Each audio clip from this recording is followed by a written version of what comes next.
Korean Mafia boss accused his black maid of stealing. What the hidden camera revealed shocked him. Park Joon-ho watched the screen without blinking. The private surveillance room sat beneath his Seoul estate, sealed behind steel doors and silence. Blue light from the monitors cut across his face, sharp enough to expose every scar he'd earned building the most feared syndicate south of the river. On the screen, a narrow corridor appeared. Timestamp, 2:17 a.m. A figure stepped into frame. Nia Brooks. The foreign maid. She moved carefully, barefoot, glancing once over her shoulder before pulling something from a storage shelf. Whatever it was, she wrapped it quickly and slid it beneath her apron. Her hands trembled as she did. Park didn't react. He had already been briefed. Over the past 3 weeks, things had gone missing. Bundles of unmarked cash. Imported medicine that never appeared on invoices. Specialty food shipments that vanished before dawn. Small losses. Quiet losses. The kind that only insiders noticed. The kind that came before betrayal. On another monitor, a ledger sat open. Red marks circled discrepancies. Dates matched the footage. Nights matched her shifts. Park leaned back in his chair. The underground wing. That was the problem. The corridor Nia had just entered wasn't just restricted. It was forbidden. Even his most trusted men avoided it. No staff. No questions. No exceptions. And yet, there she was. The footage jumped forward. Nia paused at the steel door, hesitating. For half a second, it looked like she might turn back. Then she opened it. The camera angle cut out as the door closed behind her. Silence filled the room again. Park finally spoke. Play it again. The tech rewound the clip. Slower this time. Frame by frame. Park watched her eyes. Her posture. The way she hid what she was carrying. Guilt had patterns. Fear had patterns. He'd spent decades learning the difference. This didn't look like panic. It looked like intent. One of his lieutenants shifted uneasily behind him, waiting for orders. Waiting for permission to act. Park raised a hand without looking back. Not yet. He stood, straightened his suit, and stared at the frozen frame of Nia's face on the screen. A woman who barely spoke. Who kept her head down. Who cleaned bloodstains without asking questions. A woman who now walked where she didn't belong. Park's voice was calm when he finally said it. If she crossed that line for money. He turned away from the screen. She won't leave this house. Park Joon-ho didn't become powerful by forgiving mistakes. In Seoul's underworld, his name carried weight because it was attached to consequences. Quiet ones. Permanent ones. People who crossed him didn't get second chances, or warnings. They simply vanished, and everyone understood why. Inside the estate, his rules were absolute. Every worker knew them. Every enforcer lived by them. Loyalty was assumed. Disobedience was not tolerated. That was why this bothered him. Nia Brooks hadn't even been there 3 months. She arrived through a shadow employment agency, no real records, no family visits, no questions asked. Foreign. African. Barely spoke Korean beyond what the job required. She kept her head down, worked longer hours than assigned, and never complained. Too quiet. Staff avoided her. Not openly, but enough to notice. Conversation stopped when she entered rooms. Tasks were reassigned so no one worked alone with her. Even the kitchen staff, who shared cigarettes with everyone, never offered her one. Isolation came naturally to outsiders. And outsiders were always the first suspects. Park flipped through her file. Thin. Too thin. No criminal history. No clear motive. But he'd learned long ago that desperation didn't show up on paper. The losses, however, did. Imported medicines that required private channels. Missing cash from secure drawers. Food shipments meant for high-level meetings that never reached the table. Small enough to ignore once. Too consistent to ignore twice. Every discrepancy circled back to the same thing. Her schedule. And now, the underground wing. That wing existed before the syndicate. Before Park took control. Officially sealed off due to structural damage, it sat beneath the estate like a buried scar. Staff were told it was dangerous. Enforcers were told it was off-limits. No one asked why. Rumors did the rest. Family secrets. Old betrayals. Things better left underground. Park never corrected the stories. Fear worked better when it was vague. A knock broke the silence. Choi Min-sik entered without waiting for permission. Senior enforcer. Loyal. Efficient. Brutal when necessary. She's not clean, Choi said immediately. Park didn't look up. You're sure? She doesn't behave like staff, Choi replied. She moves like someone hiding something. Avoids cameras. Avoids people. And now this. Choi gestured toward the monitors. No one enters that wing by accident. Park finally raised his eyes. You think she's stealing? I think she's testing limits, Choi said. And people who test limits don't stop. The implication hung heavy in the air. If Nia was stealing, it wasn't just theft. It was betrayal inside a mafia household. That kind of crime carried only one outcome. Park considered the footage again. The way she paused before the door. The way she concealed whatever she carried. She hadn't looked lost. She'd looked deliberate. Bring her in, Choi said. End this fast. Park shook his head slowly. Not yet. Choi frowned. Boss. If she's guilty, Park said calmly, I want to know how deep it goes. He turned back to the screens. Expand surveillance. Every corridor. Every blind spot. I want her routine mapped. No gaps. Choi hesitated. And if she notices? Then she notices, Park replied. Fear makes people careless. Choi nodded, understanding. As he turned to leave, Park added one final instruction. Activate the underground feed. Choi paused. That camera hasn't been used in years. Park's eyes stayed on the frozen image of Nia at the door. Then it's time. The screens flickered. And somewhere beneath the house, a camera powered back on. The footage didn't stop. Night after night, the screens filled with the same pattern. Nia Brooks moved through the estate long after the lights were supposed to be off. Always alone. Always careful. She cooked when no one else was awake, quietly, efficiently, using ingredients that never appeared on any menu. She never turned on the main kitchen lights. She worked in shadows. Park watched as she skimmed food into sealed containers. Broth poured into thermoses. Medicine slipped into cloth wraps. Bottles of water tucked beneath cleaning carts. Not once did she take the main corridors. She memorized blind spots. Took service stairwells. Waited patiently for cameras to rotate before moving again. When footsteps echoed nearby, she froze, sometimes for minutes, until the danger passed. This wasn't clumsiness. This was planning. Each morning, Park's staff noticed more shortages. The head cook filed complaints. The quartermaster reported inconsistencies. The words theft and leak began circulating in low voices. And Nia felt it. Chairs were pulled away when she entered rooms. Tasks reassigned mid-shift. Instructions barked instead of spoken. No one met her eyes anymore. Even the guards at the gates watched her longer than necessary. Isolation wasn't accidental. It was deliberate. In the private conference room, Park's inner circle gathered. Enforcers, accountants, lieutenants, men who had survived decades by reading danger early. She's bleeding us, one of them said, pointing at the ledger. Slowly. Smartly. Or she's working for someone else, another added. Testing security. Choi Min-sik leaned forward. We've seen enough. Park remained silent, watching yet another clip replay. Nia slipped a small bottle into her pocket, then hesitated, looking straight at the ceiling camera before turning away. She knew she was being watched now. That's confirmation, Choi said. She wouldn't act like this if she wasn't guilty. The room agreed. In the Korean Mafia, theft wasn't just stealing. It was betrayal. And betrayal demanded an answer that echoed. Park closed the folder slowly. Not yet, he said again. Choi's jaw tightened. Boss, the longer this goes on, the longer she exposes herself, Park replied. Let her. That night, the footage changed. Nia moved faster. Took greater risks. She avoided even secondary corridors now, crawling through service tunnels meant for pipes and wiring. Her hands shook more than before, but she didn't stop. Whatever she was doing, she was desperate to finish it. Time was running out. Park could feel it. She knows, Choi muttered. Yes, Park said. And she's still going. That was the most damning part. A guilty person panicked. Fled. Made mistakes. Nia adapted. As dawn broke, Park watched her disappear toward the one place that still remained dark on the map. The underground wing. The sealed cameras blinked once. Then, after years of silence, one of them came online. The screen flickered. And for the first time, Park saw what waited behind that door. The screen took a moment to adjust. Static flickered, then steadied. What appeared wasn't a corridor. It wasn't storage. It wasn't an empty room like Park had expected. It was a bedroom. Small.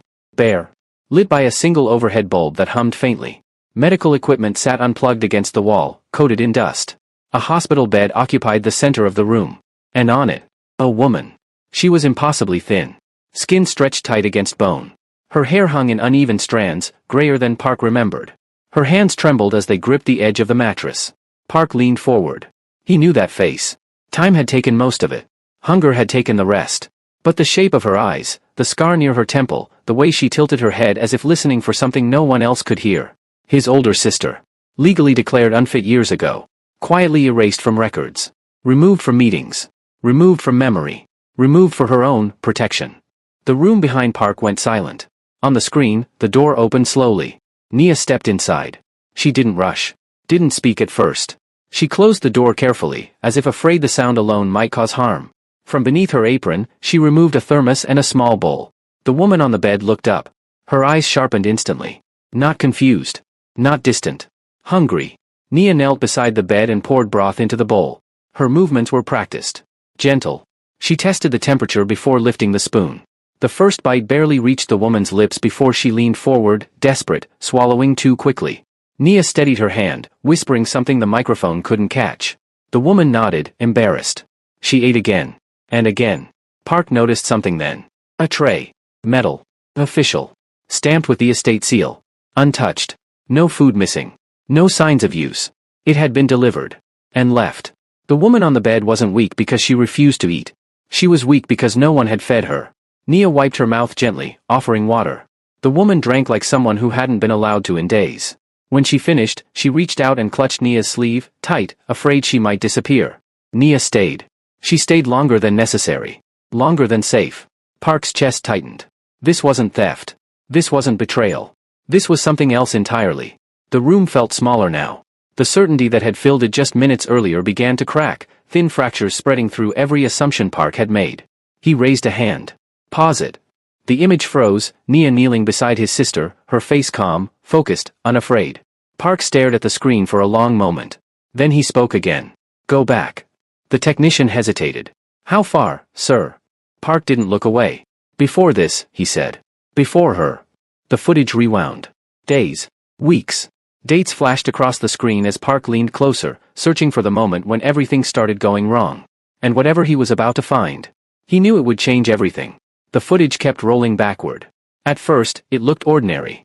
Kitchen staff clearing plates. Trays stacked and logged. Food prepared with precision, too much precision.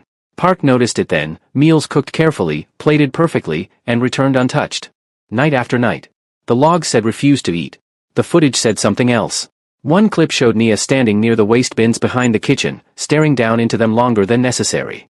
Steam rose from the discarded food. Fresh rice. Protein untouched. Medicine packets sealed and thrown away like trash. She didn't reach in that night. She just watched. Another night. Later. Nia carried laundry down a service hallway when she stopped suddenly. The sound was faint, so faint it barely registered on the microphone. A whimper. She turned her head. Paused. Then, slowly, she followed the sound toward a maintenance stairwell leading beneath the house. A place no one used. A place staff avoided because it wasn't on any official map. The footage showed her hesitating at the top step. Then descending.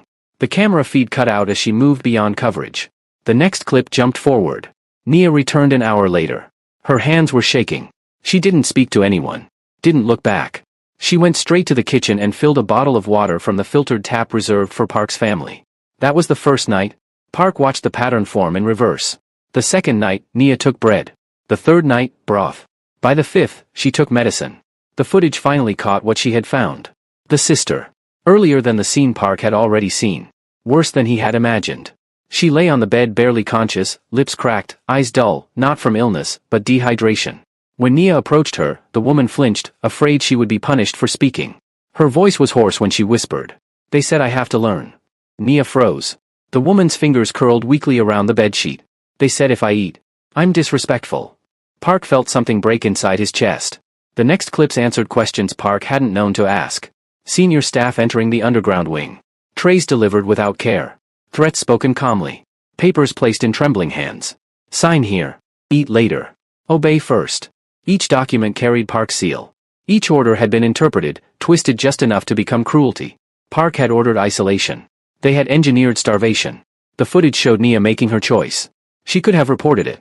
She could have walked away. Instead, she cooked. Every night. She learned which cameras rotated. Which guards slept. Which stairwells echoed least. She smuggled food and water and medicine like contraband, knowing full well what happened to thieves in Mafia households. Execution was faster than forgiveness. Still, she returned. The woman regained color. Strength. Clarity. And the more she recovered, the more dangerous Nia became. Park leaned back as the final realization settled. None of this had started as theft. It had started as mercy. The room vibrated with restrained anger. Choi Min-sik stood rigid now, eyes fixed on the screen, jaw tight. No one spoke. Park reached forward and closed the file. His hands were steady. Too steady. He stood. The chair slid back softly against the floor. No orders were given. No voices raised. Just a quiet shift in the air, one every man in the room recognized. A decision had been made. The room Park chose was small by design. No windows. No cameras. No decorations. Just a rectangular table bolted to the floor, 3 chairs placed with intention, and silence thick enough to feel against the skin. The walls were soundproofed, not to keep secrets out, but to keep decisions from echoing. Choi Min-sik arrived first. He stood at attention near the table, hands folded behind his back, posture straight, expression carefully neutral. He had been in this room before. Many times. Always standing where he stood now, on the correct side of power. That history mattered. It was why he wasn't worried. Yet, the door opened without ceremony. Park Junho entered alone.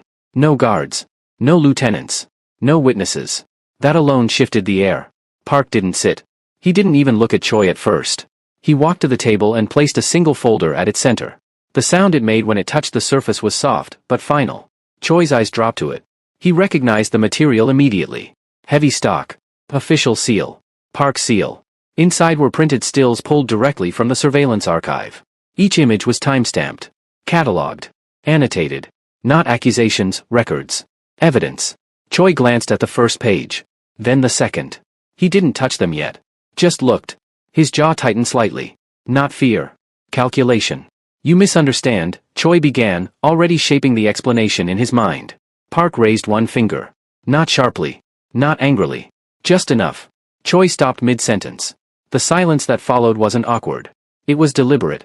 Park turned the first page himself, slowly, letting Choi see what he wanted him to see, and nothing more. An untouched meal tray. Delivered. Logged. Removed. Never eaten. Another page.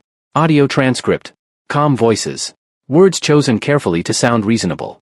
Threats hidden inside procedure. Another page. A document signed in a trembling hand. Park's authorization stamp at the bottom. Correct. Authentic. Distorted. Park didn't speak as he continued turning pages. He didn't need to. Each piece of evidence stacked neatly on top of the last, forming a shape Choi could no longer deny. The truth didn't rush. It pressed down. This was never discipline, Park said at last, his voice low, even. It was convenience. Choi inhaled slowly through his nose. She was unstable, he replied. A liability. You said she was to be isolated. I said protected, Park corrected. Choi's lips parted, then closed again. You made her weak, Park continued, eyes steady now. So she would sign. The words landed without force. They didn't need any. Silence returned to the room, heavier than before. Choi understood the shift immediately. This wasn't interrogation. This wasn't negotiation. This was confirmation. There were no more arguments to make. No alliances to invoke. No shared history strong enough to carry him through what came next. His shoulders lowered, not in submission, but in acceptance. Park closed the folder. You forgot something, he said quietly. Choi looked up for the first time. You forgot that loyalty doesn't mean obedience without thought. Park stepped back from the table. The meeting was over. No threats were made. No orders spoken aloud. In Park's world, the absence of words carried more weight than commands ever could. Choi remained standing long after Park left. Elsewhere in the estate, Nia waited. She had been told to prepare herself. No explanation. No accusations. Just instructions delivered politely and without emotion.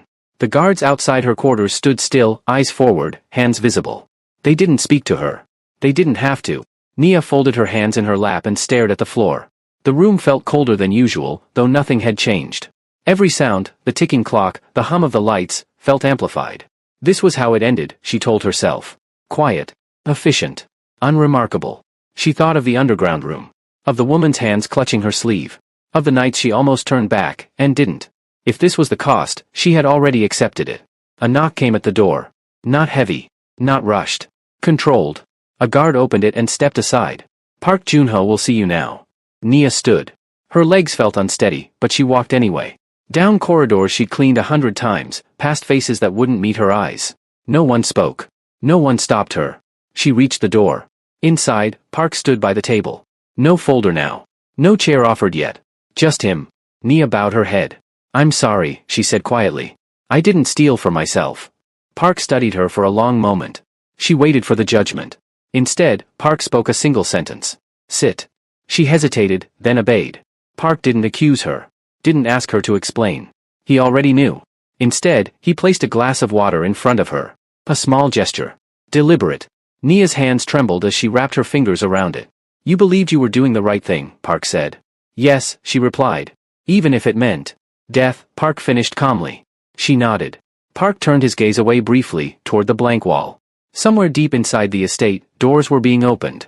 Others were being closed. Consequences were already in motion. You are not being punished, Park said at last. Nia looked up, stunned. You are being protected. The word landed harder than any threat. Park continued, voice steady, final. This house failed her. You did not. Nia swallowed, tears finally threatening, but she didn't let them fall. Outside the room, the machinery of power moved quietly. Orders were carried out without spectacle. Names were removed from rosters. Keys stopped working. One man left the estate and did not return. By the time Nia stood to leave, the balance had already shifted. She bowed deeply. Park inclined his head once in return. Not forgiveness. Recognition. As Nia stepped back into the corridor, she didn't yet know what had happened behind closed doors. Only that she was still standing. And that in this house, mercy had survived power. Nia stood in the center of the room, eyes lowered. She didn't speak. She didn't plead. She waited the way people did when they already believed the verdict had been decided. Park Junho studied her in silence. Up close, she looked smaller than she had on the screens. Tired. Thin. The faint marks of sleepless nights written across her face. This was not the posture of a thief who thought she had won. This house, Park said at last, does not punish mercy. Nia lifted her head slowly, unsure she had heard correctly. Park gestured toward the chair across from him. Not an order. An invitation. You will continue working here, he said.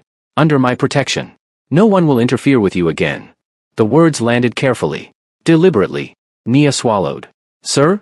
I know, Park replied, cutting her off gently. He stood and opened the door himself. That alone told her everything. By morning, the underground wing was empty. Medical staff arrived before sunrise, private, discreet, unmarked. Park's sister was moved with care, wrapped in clean blankets, her hands no longer shaking from hunger or fear. She looked back once, searching for Nia. Nia stood at the doorway until the vehicle disappeared. She did not cry. Neither did Park. The senior enforcer did not appear at breakfast. No announcement was made. No questions were answered. In Park's world, disappearance was explanation enough. Later, Park returned to the surveillance room alone. The same blue light. The same monitors. He replayed the very first clip again, the one that had started everything. Nia stepping into the forbidden wing. Hiding something beneath her apron. His own certainty, frozen in time. He watched it through to the end. Then he shut the screen off. The cameras had done exactly what he installed them to do. They caught a thief. But not the one he expected. Park turned away, the room falling dark behind him. In the end, the camera didn't expose her. It exposed the cost of power without compassion.